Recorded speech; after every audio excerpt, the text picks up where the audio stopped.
విశ్వాస సంబంధమైన మాటలే మనం వినాలి. అవిశ్వాస సంబంధమైన మాటలు నువ్వు విన్నప్పుడు నీకు తెలియకుండానే నీలో బలహీనత వచ్చేస్తుంది, నీకు తెలియకుండానే నీలో అనారోగ్యం వచ్చేస్తుంది, నీకు తెలియకుండానే నీవు కృషించిపోతుంటుంటావు. హల్లెలూయా, హల్లెలూయా. అపోస్తుల కార్యములు 14వ అధ్యాయము 8-9 చదువుదామా? Acts of apostles 14:8-9. అపోస్తుల కార్యములు 14వ అధ్యాయము 8వ వచనము 9వ వచనం ఒకరు చదవండి. లుస్త్రాలో బలహీన పాదములు గల ఒకడుండెను. అతడు పుట్టినది మొదలుకొని కుంటివాడై ఎన్నడూ నడవలేక కూర్చుని ఉండేవాడు.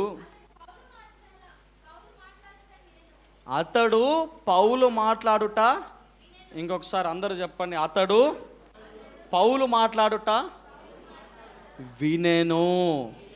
తర్వాత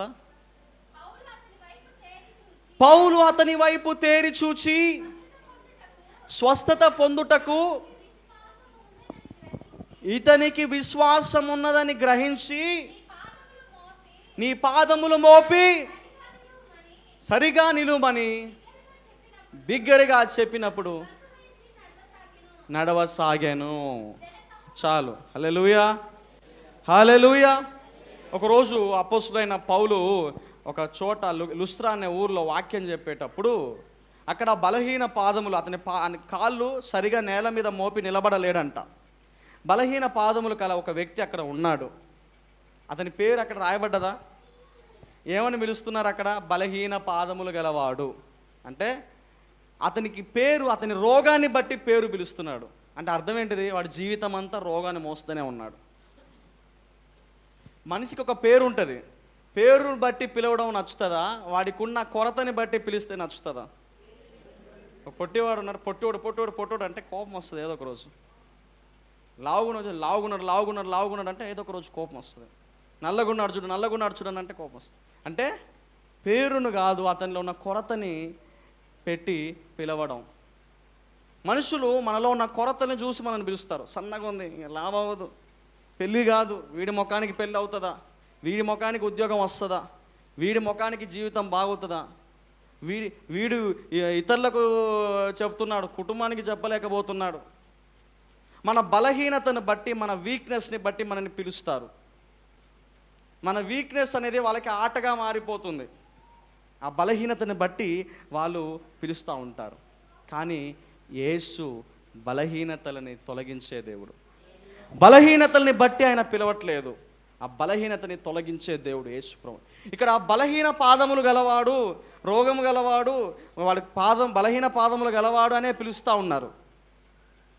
అయితే వాడి విశ్వాసం గొప్పది. అక్కడ పౌలు వాక్యం చెప్పేటప్పుడు అంట ఆసక్తితో వింటున్నాడు. ఇంగ్లీష్ బైబిల్ ఏముందనంటే అతను ఆసక్తితో వింటున్నాడని పౌలుకు అర్థమైపోయింది. ఒక మనిషి ఆసక్తితో వింటున్నాడో ఆసక్తితో వినట్లేదని ఎలా అర్థమవుతుంది చెప్పండి. టీచర్లకి తెలుస్తుంది, మా వాక్యం చెప్పే వాళ్ళకి అర్థం. ఒక వ్యక్తి ముఖం చూస్తే నేను చూస్తాం కదా, మీరు ఆసక్తితో వింటున్నారో ఆసక్తితో వినట్లేదో, ఏం ఆలోచిస్తున్నారో అని నాకు అర్థమైపోద్ది. ఎట్లా? మనం ప్రశ్నలు అడిగినప్పుడు, చెప్పినప్పుడు, ఇంకా ముఖము కళ్ళు ఇలా తెరుచుకొని మీరు వినేటప్పుడు, స్వీకరించేటప్పుడు అర్థమైపోతుంది మీరు ఆసక్తితో వింటున్నారో లేదా. ఇక్కడ పౌలు అక్కడ 100 మంది కూర్చుని ఉన్నారు. అక్కడ 100 మంది కూర్చున్నప్పుడు వీడు ఒక్కడే. మరి వీడు ఎలాంటి వాడు? అందరిలాగా ఆరోగ్యం ఉన్నవాడా, డబ్బు ఉన్నవాడు అంటే కాదు, బలహీన పాదములు గలవాడు. కానీ అతని విశ్వాసం బలమైనది. అతను ఆసక్తితో చూస్తున్నాడని పౌలుకి అర్థమైపోయింది. ఎందుకంటే అతను ముఖము మారిపోయిన వాక్యం విన్నప్పుడు స్వీకరిస్తున్నాడు. పౌలు ప్రశ్నలు అడిగినప్పుడు సమాధానం చెప్తున్నాడు. వెంటనే పౌలు ఏం చేశాడు? అంతమంది ఉన్నా కానీ ఇతన్ని బాగు చేయాలనుకున్నాడు పౌలు. ఎందుకు?